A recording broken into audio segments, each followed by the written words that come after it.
On behalf of the National Eczema Association, I'd like to take a moment to welcome you all to our presentation, More Choices, Better Control. I'm your host, Tanisha Hood.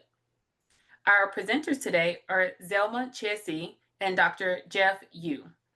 Zelma Chiesa is an associate professor of dermatology and vice chair for clinical research with the Department of Dermatology at the University of Pennsylvania School of Medicine.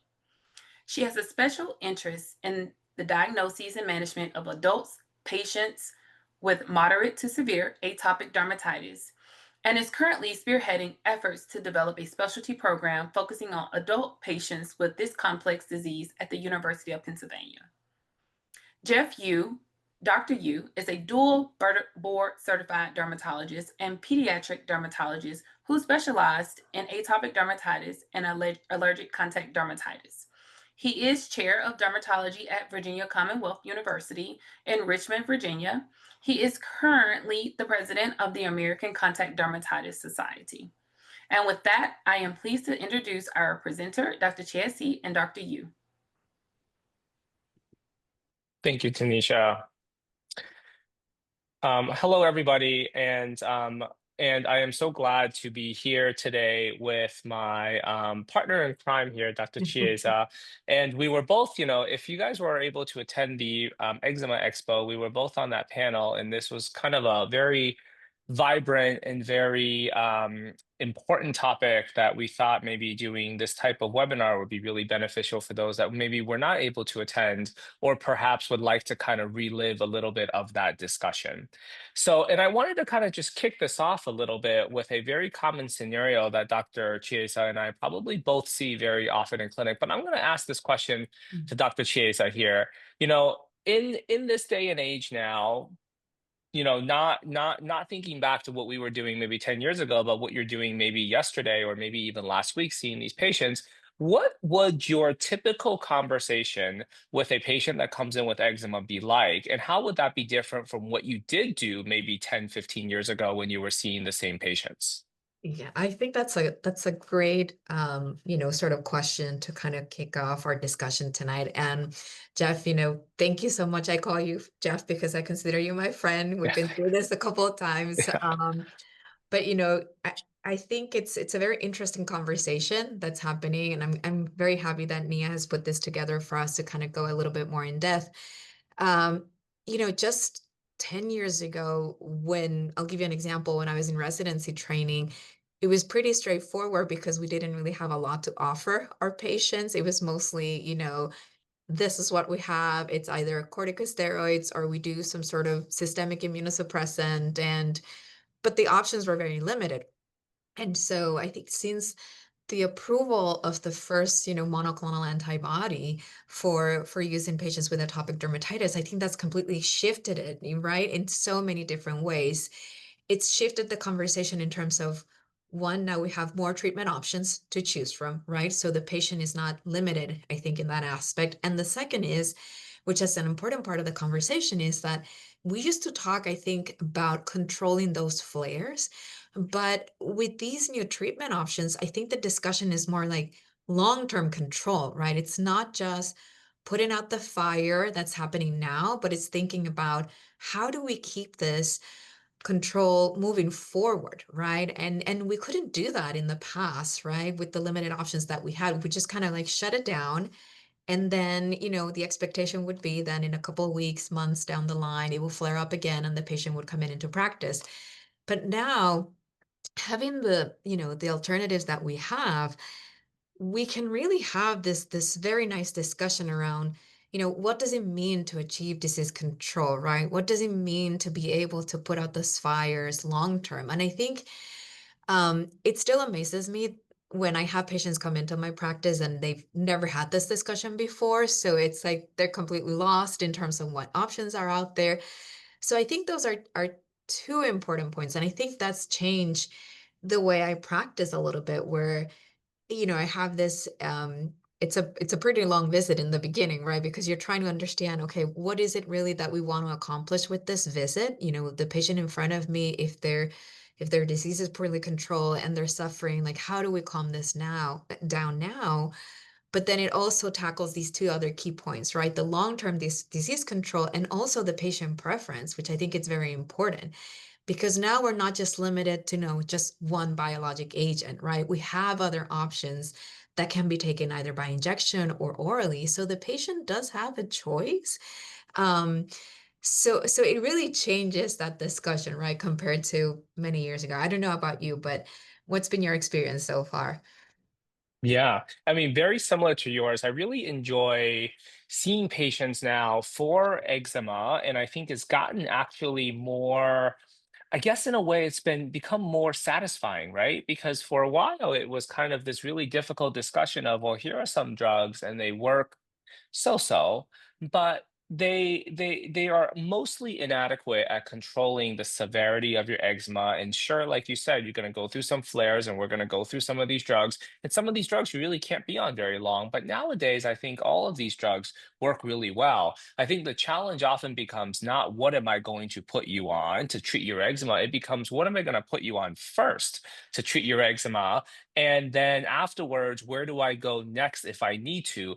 That being said, so many of the first line drugs nowadays are what, 75% effective, 75% effective. So 3 out of 4 people who start on one of these drugs end up doing extremely well and not having to switch to something else. It's that 25% that sometimes becomes a bit more of a challenge. But the good news is now what we have sorry, we have like before we have like 5 other therapies that we can probably put people on, right? Which is actually an incredible number of therapies that we can really use to kind of augment the therapy for some of these patients. So, getting down a little bit to the nitty gritty here, and I think we probably all do something very similar. But I just wonder, what is your first therapeutic ladder? What do you reach for first for patients who maybe have exhausted the topical options already and are now moving into the realm of systemics? For those patients that have moderate to severe eczema, maybe not sleeping very well,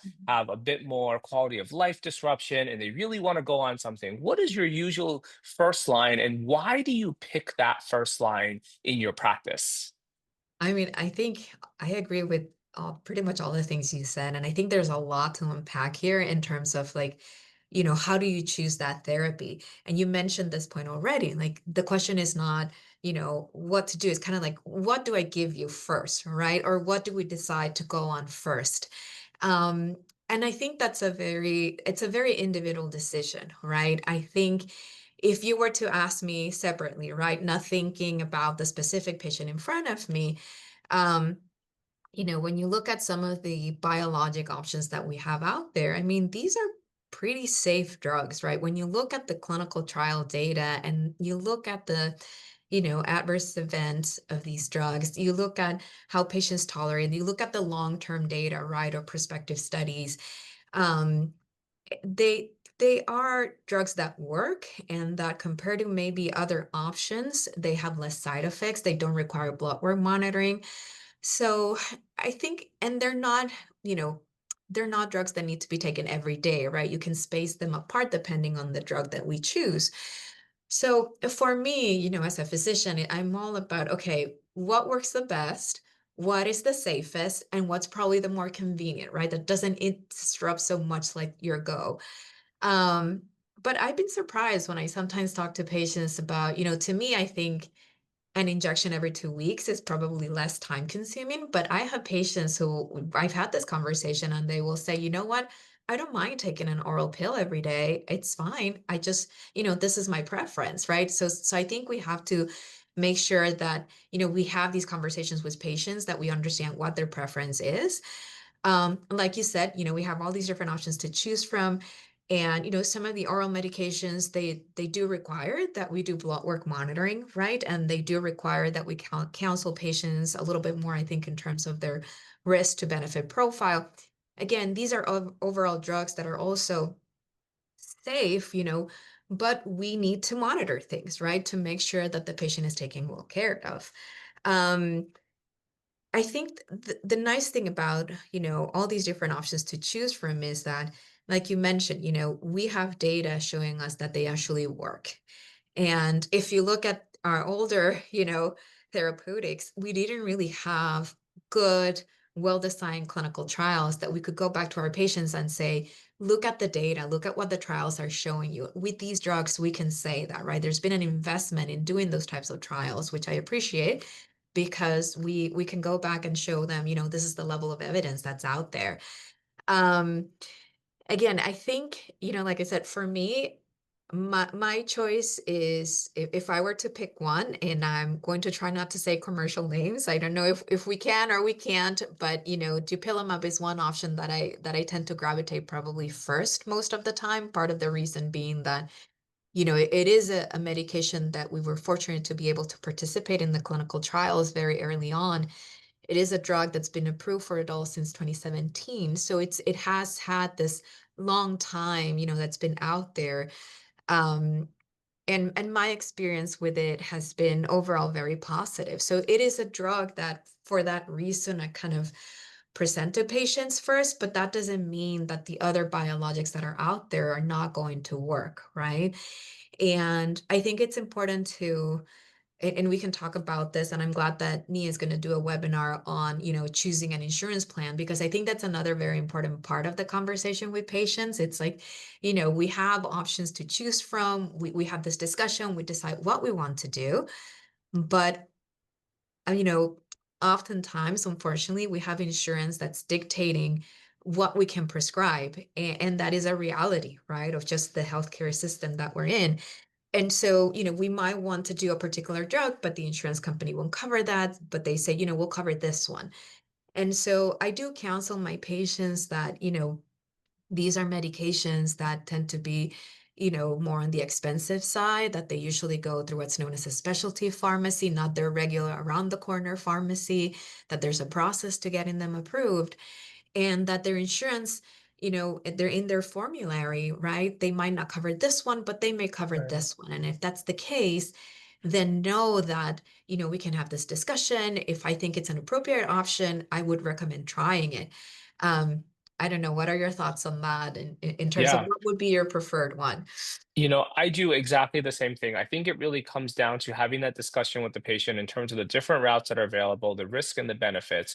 And I do think that it is a very kind of co- comp well, I guess it's a very complicated algorithm for why we pick something, because part of it is, it's not just the what the physician thinks, what the patient wants. Part of it is also, what does the insurance want, right? How are you going to get this medication? And I think if your insurance is not going to cover a certain one and prefers a different one, well, we may be kind of out of luck here to say that you must do therapy X before you can actually get on therapy Y. That being said, I love dupilumab as the first line. I often tell people that it's FDA approved for kids over 6 months of age. It's been out for about 8 years at this point, right? So we have really good safety data. We know so much about this. And when you look at my own practice, for example, probably 90% of of the systemic therapies I prescribe is dupilumab. So therefore, not only that, I mean, I am very comfortable giving it. I've probably seen many more patients on dupilumab and have seen the different types of potential for side effects, and we kind of know how to manage it. So I think we're just all very comfortable using that therapy. I think the challenge really becomes what happens after dupilumab and they fail it because of some of the complications that can potentially occur, right? Things that we think about, like head and neck dermatitis, we think about like their eczema maybe not responding. And then the good news is, like you said, there are some really good studies now that say you go on this drug and the risk of head and neck dermatitis decreases, the risk of eye issues decreases, and all that kind of stuff. So all that information is out there. I think the hard part is now for the patient to find a physician who is able to say, articulate some of those, the more recent evidence, and provide an opening for some of those therapies. I think you would be surprised that a lot of docs out there are still not comfortable using, second, third line therapies for eczema. And oftentimes their kind of therapeutic ladder may be exhausted by the end of that first line because they've either never prescribed the other ones, they have heard bad things about the other therapies, or they don't know enough about them to prescribe them. So I think that also becomes one of the challenges for patients who may not be close to a major center like ours, where we are very comfortable using some of these therapies. Yeah. And I think you also raise a very good point in terms of, information, like the information that patients received, that physicians received. And one thing to consider is that um, when should a patient think about going on a systemic therapy, Hmm. right? And I think Hmm. there's this sort of misconception that it's only for patients who are very, very severe. It's like you're either on this extreme, but we have, at least in my practice, I have patients who are sort of kind of in the moderate to severe spectrum where I talk to them and I feel like, you know what, after everything you've told me, I feel like you should have been on a systemic agent probably a couple of years before coming to see me. Like, what happened? Why was there a delay here in terms of going on therapy? And, the discussion usually resolves around, sometimes the patient will say, my physician never offered me this sort of like avenue, right? Or we never really touched on that. But sometimes the patient will say, oh, I didn't know that I could be a candidate for it, right? Like I didn't know that, because yes, my symptoms get pretty bad, but this is just how it is always for me. So I thought, it's okay. So I think it's important for patients to, always remember to take ownership of that. If you are struggling with your disease, right? And what do we mean by struggle? Well, to me, that's, if you're scratching constantly, if you're having difficulty sleeping, if you are waking 3 to 4 nights out of the week and you're at work and you're having trouble concentrating, or you are avoiding, wearing certain types of clothing or engaging in certain social situations, to me, that's saying like this disease is having an impact on all these different aspects of your life. And it may not be continuous, right? It may not be happening every day, but it is happening and it is impacting how you make your choices. So I think it's important for patients to understand that even though you may not be, what you think it's a very severe patient, if you find yourself that you're struggling with this, if you find that, hey, I just kind of want to know what's out there, maybe it is an option for me, that you should be comfortable raising that to your to your physician, raising that question like, hey, I want to understand more about the disease that I have. Do you think I would be a candidate for a systemic agent? And that, I think, opens up the conversation, right? Because maybe your doctor thinks that, hey, you're doing okay. And they don't offer it because you seem to be fine. But maybe you're not, right? And so I just kind of want to make sure, I don't know if that's been your experience, but I feel like sometimes, patients need to understand that they can feel empowered to ask these questions, right? Um, they don't have to wait for these therapies to be offered. Like if they're curious about it, they should ask the question is what I'm saying. Yeah.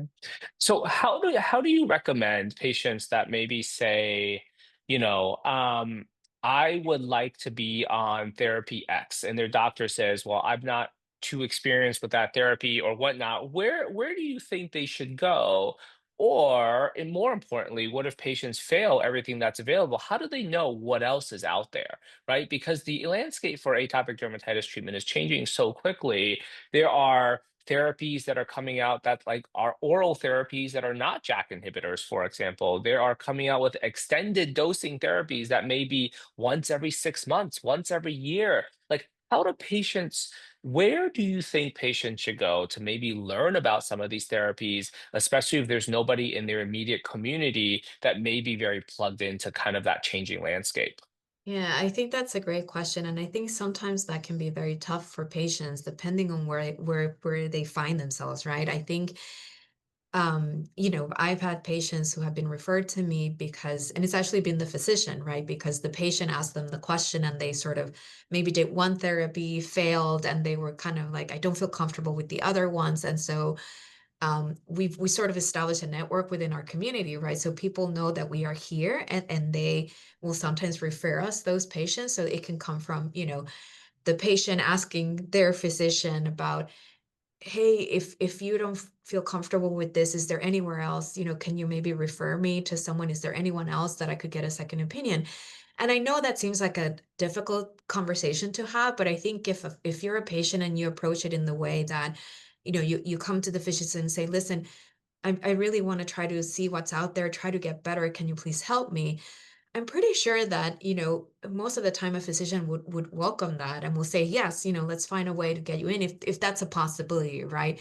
In cases where that's not an option, NIA has good resources, I think, for patients to connect, right? And I think trying to connect with NIA, just reaching out to the organization to see how they can best, help you find where to go, I think would also be helpful. I have other patients who are also pretty, kind of tech savvy, and they will say, I want to know where the clinical trials are. And so I will refer them to clinicaltrials.gov and say, and I will actually open up the browser and say, this is clinicaltrials.gov, this is what it looks like. And if you type atopic dermatitis here, this is what shows up. And you can see the different clinical trials depending on the area that where you're located. So that is another option that I have sometimes used in clinic if a patient is still looking for other options for treatment and whatnot. I don't know if there are any other strategies that you have tried.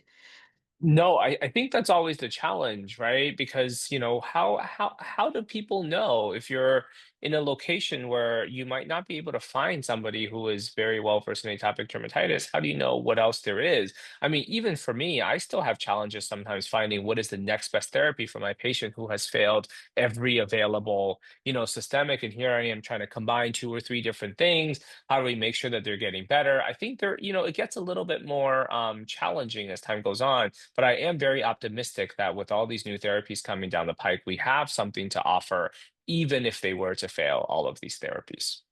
Yeah, and I think that's important, right? That patients understand that our understanding of the disease itself is evolving very rapidly, right? And so we're learning so much more about this disease pretty much constantly, right? New papers are coming out. We're trying to understand what the different signals.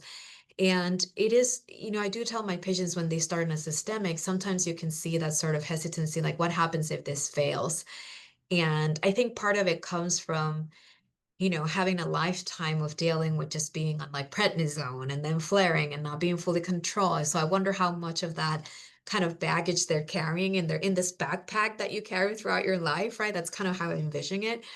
And so I do try to counsel patients, like, hey, we're going to do this, but if this doesn't work, we can do X, Y, and Z, right? And if that Mhm. doesn't work, then we can do combination therapies, like you mentioned. And if that doesn't work, we keep moving forward, right? So I think it's important for patients to realize that, right? Like you can keep moving forward, right? Um, and I think, so I'm just looking at the chat here. I think there's a question. It says, do you encourage patients to advocate for understanding their disease better and learning more about the best treatment options? Can you share insights with the attendees on how to start this conversation with their provider? So maybe Jeff, what would have been sort of kind of like your experiences, when you have a patient kind of bring up this topic of, discussing, treatments, sometimes we're very busy in clinic and we're kind of just trying to Mhm. make sure that we're on time. Like, how do you approach this topic that can kind of, get pretty big very quickly? Yeah. Um, for the attendees, I think to kind of start this conversation, I think it's always good for you to kind of preface it by saying where you are hearing that there's other stuff, right? You can always preface it by saying, oh, the patient support organization that I'm part of, the National Eczema Association, I heard that there may be other therapies out there. Are you aware of some of these other therapies that might be helpful? Do you know where some of the clinical trial sites might be where I can potentially participate since I haven't really seen as much improvement as I had hoped from the therapies that are currently available? Or do you have any resources you can point me to where I can learn about some of the other therapies? Or have you tried other therapies in other patients that might have worked better? I think any of these strategies can kind of get you to open the door for one of those avenues or not. And I think if their blatant answer is maybe no, or, I'm not sure what else is available, then I think that's kind of when you reach out to maybe that patient community in general, whether it is an online group or whatnot. I have seen forums where people discuss treatments on Reddit, on Facebook. Not to say that's where you should get your medical information, but sometimes patients are very willing to share share their experiences with certain medications on there. And that could be another place where you are maybe just tuning in to the name of that medication. Then you can have the opportunity to go online, do some research, and oftentimes the company's website will kind of give you more information about this drug and whatnot. Because if you've never heard about it, how would you know even where to begin looking, right? And I think maybe just getting the name of that medication and knowing that it's a potential possibility might really kind of open that door to getting you to think about it in the first place and then learn more about it. Yeah, and I think, NIA also has resources that patients, for those of you who are here tonight, that you can access that will summarize some of these newer treatment options. So it's information that you could probably either print if you want to, because, sometimes patients come in and they have all these questions, but they don't write them down, and then they forget, and then they remember when they're out, or they forgot to write the name. I've had these very interesting conversations where a patient will say, yes, the drug with the person that's wearing like the green shirt in the commercial, Hmm. right? Hmm. And I'm trying to figure out the name, or the one who's wearing the blue bathing suit, or the one, that's pink and yellow. And so we're trying to figure out the drug that it is that they're referring to. So I think, writing things down, printing out information before you actually go into the visit can be helpful, because we are patients too, and we forget when we go in to see our own doctors. So I can imagine that that is happening. Um, Right. we see that we have a question here from one of our attendees, and I'm just going to read it. And thank you again, for sharing this. So this is someone who's joining us today saying, my husband is 81 years old with a bad case of glaucoma and not able to take steroid in any form. His eczema is severe and not able to rest well itch skin. What are some options that might be more suitable to help him control his eczema? Um, and I think this is a very interesting case, because we're talking about a patient who's a little bit more on the older side, who also has other, comorbidities, like a history of glaucoma, for which he has a contraindication to not take, any steroids. And so what could be done in this case? What do you think? Do you want to take Yeah. a stab at it, and then Yeah. you can chime I in? mean, the first obvious, the first thing I would say is we have come a long way since using oral or systemic steroids for eczema, right? I think back then we did do a lot of it because there really wasn't anything else out there. But I think nowadays, all the guidelines, the American Academy of Dermatology guidelines, the Allergy and Asthma Society guidelines, all of that essentially says do not give systemic steroids for the routine treatment of atopic dermatitis. Because we know what happens is you get a lot of side effects, glaucoma being one of them, osteoporosis, weakening of your bones, diabetes, all of these other horrible side effects from long-term steroid use can happen, especially in the light of us having so many better therapies out there now. So what I would say would be, if you have a history of glaucoma, yes, do not take any steroids. Please consider one of the more newer therapies that are available. Now, the first line therapy for a lot of people with eczema, 81 is not certainly not a contraindication, would be something like dupilumab. That being said, though, there is a risk of allergic conjunctivitis, and there is some evidence that says people who maybe have an eye condition or whatnot might be at a slightly higher risk of developing conjunctivitis or allergic conjunctivitis or another eye complication. So perhaps this is where I would have a conversation and say there are other injectable biologics that are also very safe, not immunosuppressive, also no lab monitoring, and fairly effective, but has a slightly lower risk of developing any eye complications. That's probably what I would have the conversation with the patient, and maybe kind of gently steer them a little bit and say maybe one of these therapies, which is just as effective as dupilumab, just as safe, but maybe has lower eye issues, may be a better choice. What do you think? No, I think that's exactly how I would approach it. And I agree with you. I think it's very important for, those who are listening to be aware that while we tended to use topical and oral and injectable steroids very consistently in the past to treat atopic dermatitis, our guidelines now explicitly say to avoid it, right? And to me, I think it's a little bit painful when sometimes I have a patient come into clinic and tell me, yes, I used to see my doctor and every 3 or 4 months I would get a steroid shot and he would take care of my eczema. And I'm thinking, no, that's not appropriate. I mean, we have other options to choose from that will give you probably better control of your disease and not put you at risk for all these side effects that we recently talked about. And I think it's important for people to be aware of that. Like, what are the guidelines saying physicians should do? And it's pretty much stay away from that, right? I mean, we do need to use them sometimes, but they should not be your constant everyday therapy, right? I think I would say yes, dupilumab is probably would be my first choice in this case. I do agree with you about, the conjunctivitis, and I think the way that I talk to patients about it is usually before I start a patient on dupilumab, I will ask them about, do you have a prior history of eye disorders, particularly conjunctivitis, like red, itchy, watery eyes? And if they say to me, yes, I have recurrent eye issues, it's not, to me, that's not a contraindication to not put the patient on that medication, but it does keep me more alert. Mm, And I probably in some cases will ask the question, do you have an eye doctor that you by any chance see? And they might say, oh, by the way, yes, I do. I have an eye doctor and, I feel comfortable with them. And so I just try to make sure that, patients are aware of the risk and that if we needed, that they understand that, hey, maybe we need to have you see an eye doctor to make sure that you don't have something else, that we need to treat, right? But I do agree that in this particular case, dupilumab would be probably, and like you said, there are other drugs that don't have the symptoms of conjunctivitis or eye issues like nebulizumab, which, was recently approved as an injectable as well. And so that is another option for patients. Um, it looks like we have here another comment about, and I think this is a question that comes pretty often, mhm. in clinic, especially when we're treating adults. It's what is the research for women on dupilumab while pregnant or breastfeeding? Do you want to talk about that a little bit more? And I think that is a fantastic question. And I think a few years ago, I kind of really wrestled with this. I had a woman who was pregnant.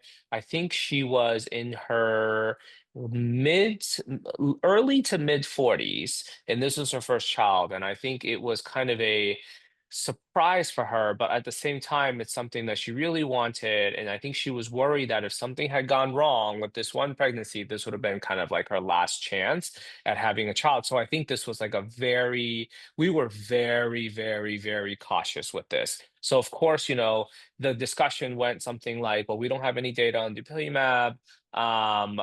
There's no evidence that it's safe in pregnancy. So the best thing to do is let's stop it. And then, you go on with your pregnancy and let's see what happens.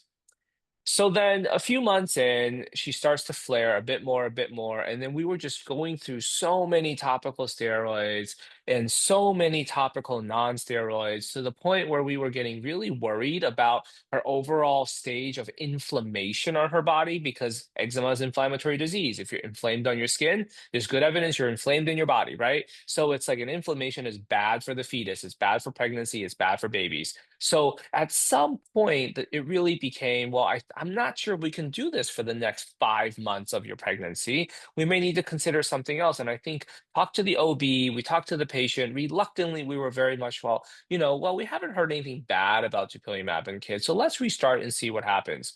We restarted it. We were very careful. We watched the kid very carefully. We watched the mom very carefully. Eczema got so much better and she was so much more comfortable throughout the rest of her pregnancy, which can get uncomfortable anyway, right? And I think for her, once the baby was born, everybody is healthy, everybody is fine. She continued dupilumab through breastfeeding, everybody's okay. Since her, I've had two or three other women. Very similar scenarios of, hem or haw, should we do dupilumab during pregnancy or not? We continued it during pregnancy for all of them. They have all done well. And I think if you look in the literature, there are case series of much larger experiences of many women going through pregnancy. And I do not think the complication rate in any of those pregnancies was higher than the population normal, right? Because in general, the population, there's always going to be a few unfortunate cases of miscarriage and whatnot. But the group on dupilumab was not higher than the regular population. So I think overall, even though we can't really have the FDA say it because there are no studies to demonstrate it, but I think experience-wise, we in the eczema community, and I might be speaking, maybe just for myself, but we're more and more comfortable using this drug in pregnancy, and I certainly recommend it if eczema is bad enough. Yeah, I agree with you as well. I think, um, from the kind of data side, right? You're right. We don't have, clinical trials that are designed with pregnant, right? Females. Like these are just not really done. So it's really hard to put out that statement. I think it's important to understand, you mentioned this process of just inflammation is bad for the mother, it's bad for the baby, when everything is out of control. And one thing that we also don't know is whether or not if patients who have atopic dermatitis who are not on therapy, who are poorly controlled, actually have worse pregnancy outcomes, right? There's no data on that. But I think for the patient, who's asking the question about is it safe or not to take during pregnancy, I think it's a very individual discussion. Like you said, I think it's something that the way that I approach it in clinic is very similar to how you do it, right? I have a discussion with the patient in terms of the pros, versus cons. And I also bring in the obstetrician into the conversation and say, I am giving you this information, but we have this other doctor here who's taking care of you during this pregnancy, is going to be delivering this baby. And we want to make sure we're all on the same page here, right? And so I bring the obstetrician into the discussion, right, to make sure that everyone is kind of in agreement that this is the plan. And, my experience has been very similar to yours. We've had patients who wanted to stop therapy the moment they realize that they're pregnant, but then their disease flares and then they go back going on it because it's just really impossible to go through the rest of the pregnancy period. And they've been fine. Again, these are just our observations, these are our cases. But for whoever is asking the question, know that this is an important question, that you should have a discussion with your dermatologist, with your obstetrician, so that you can make the best decision for yourself. um, and I do think the other place where you can get more information is there's this website called mothertobaby.org, which is, I believe it's a publication from the Society of Dermatologists who take care of, look at drug exposures during pregnancy. And so that may be another helpful place to get information, mothertobaby.org, for those who are listening. We have another question from our audience. So this is about addressing facial eczema. So eyelid eczema. So it seems that this person is in protopic. Elidel seem to be the preferred therapies, but they can be very painful initially, especially when flaring. My dermatologist keeps trying to get me to take dupilumab, but the eye conjunctivitis and face rash side effects in the prescribing information seem high to me, and face and eyelid eczema are my biggest concerns. What do you think? Yeah, what are Yeah, your thoughts I here? mean, I would say a few years ago, Protopic and Elidel or tacrolimus and pimecrolimus are certainly the go-to medications because we don't want to use steroids near the eye for glaucoma reasons and all of that. But so we wanted a non-steroidal, and the non-steroidals that existed were tacrolimus, pimecrolimus, Protopic and Elidel, respectively, or something called crisaborole or Eucrisa, and that one burns even more. So I completely hear you that there is the risk of burning. That being said, as of, a few years ago, we started getting a slew of wonderful non-steroidal topicals. One of them is called ruxolitinib, another one is called roflumilast, and then another one is called tapinarof. These three non-steroidal topicals are now available to be used for eczema, and it is they are, they do not burn and they are fairly effective when it comes to treating eczema, especially on facial skin or kind of on the rest of the body as well. So I would say, first and foremost, maybe going towards one of those therapies instead would be preferable. And I do know that insurance tends to cover them if you've already tried topical steroids, topical calcineurin inhibitors, and I do think they might be, you might be a good candidate for one of those. What do you think? No, I agree. I think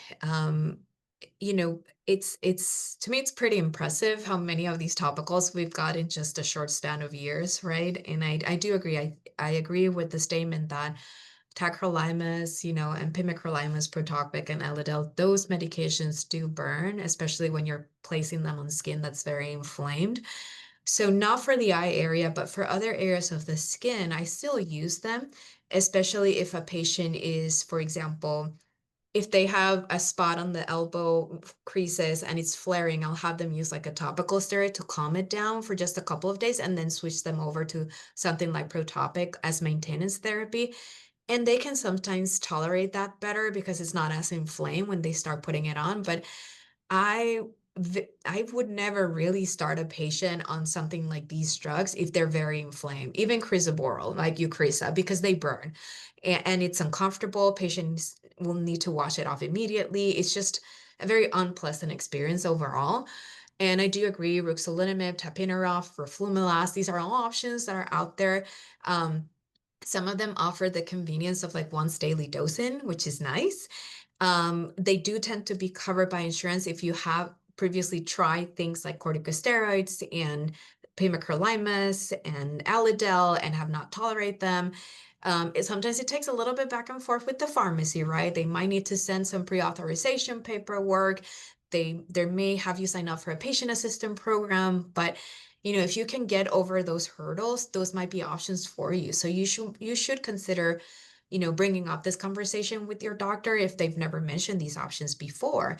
And I think, the whole question about the eye conjunctivitis, it is a side effect that does happen with some of these biologics. And if you look at clinical trials, it looks like it's about 8 out of 100 people. So it's not like it's everyone, right? So I would say, to you, the vast majority of my patients who are on something like dupilumab don't have symptoms of conjunctivitis.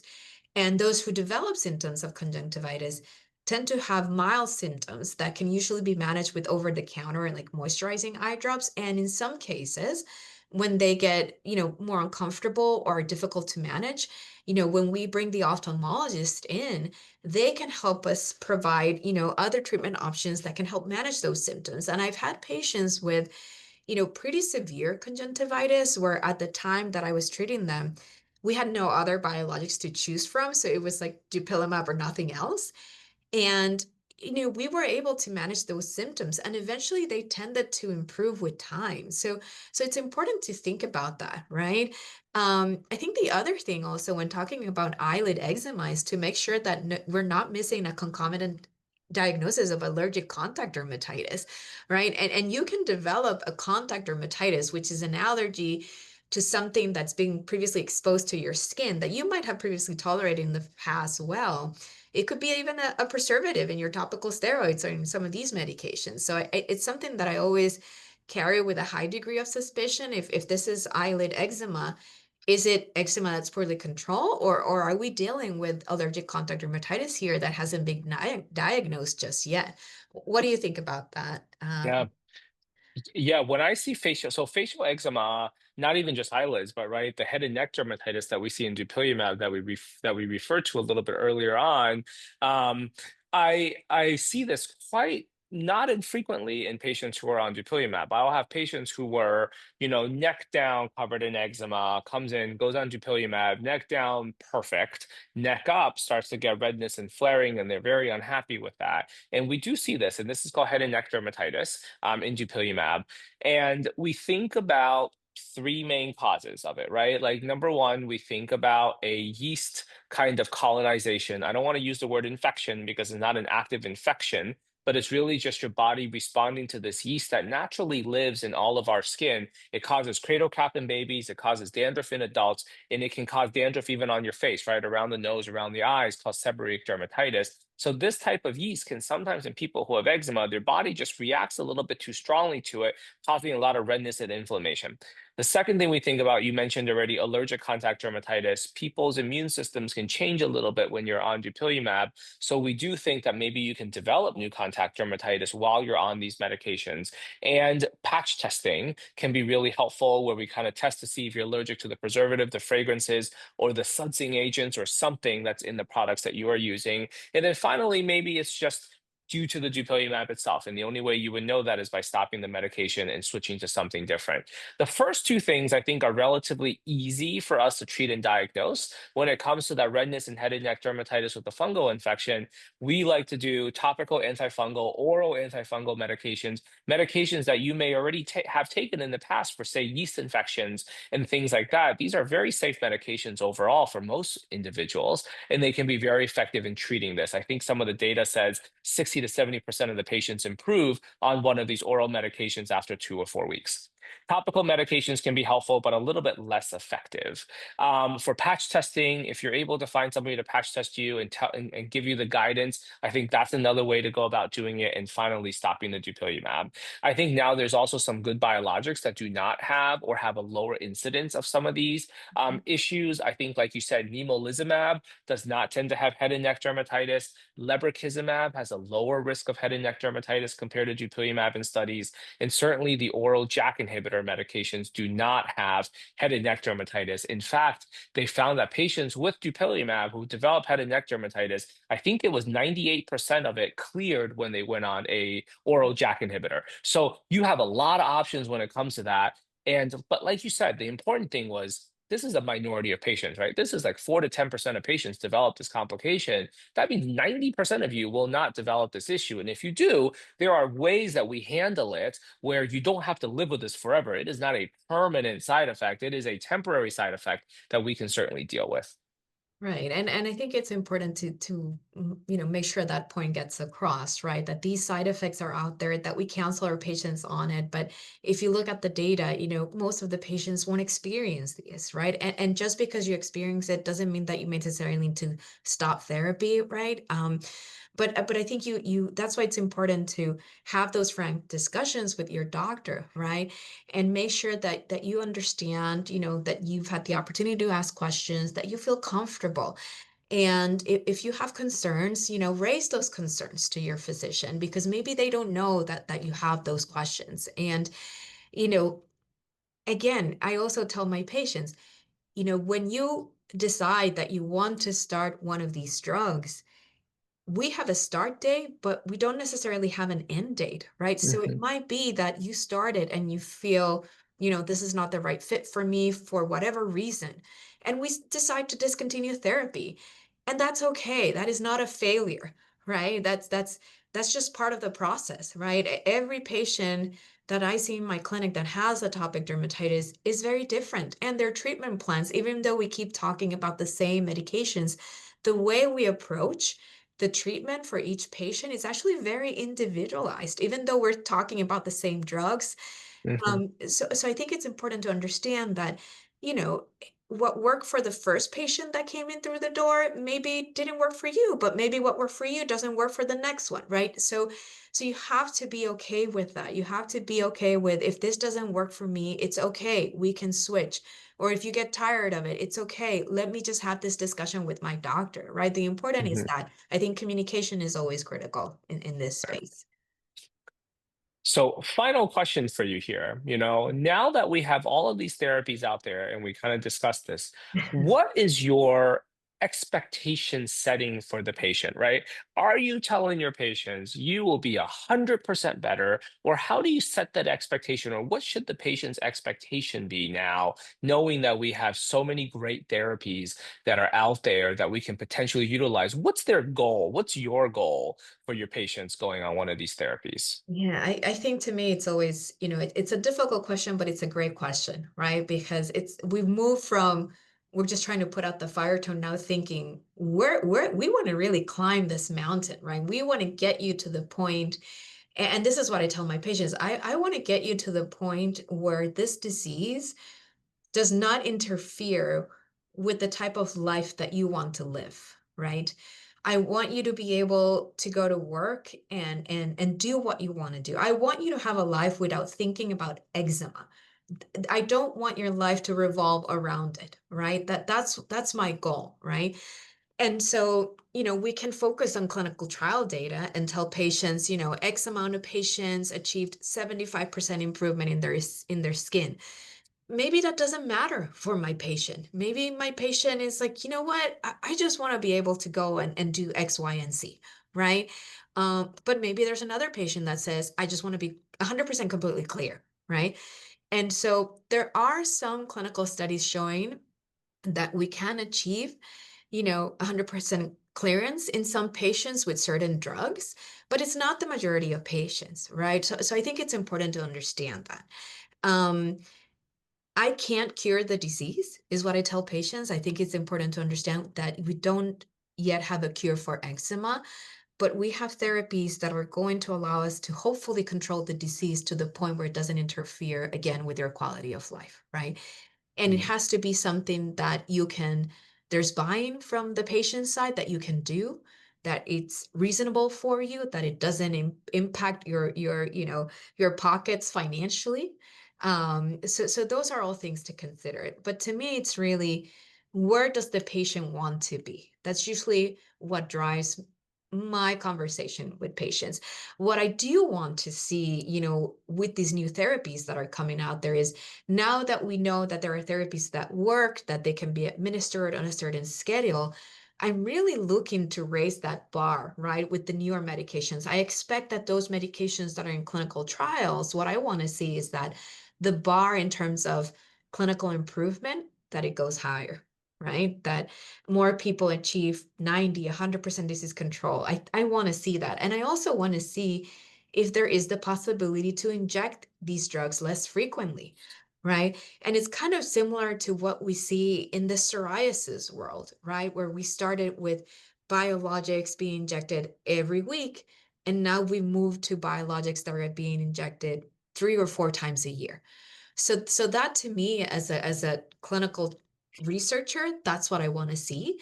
But from the patient side, I find that it's very different. And usually, I think the best way to go at it is to really understand, where does the patient want to be? Like, what is their goal?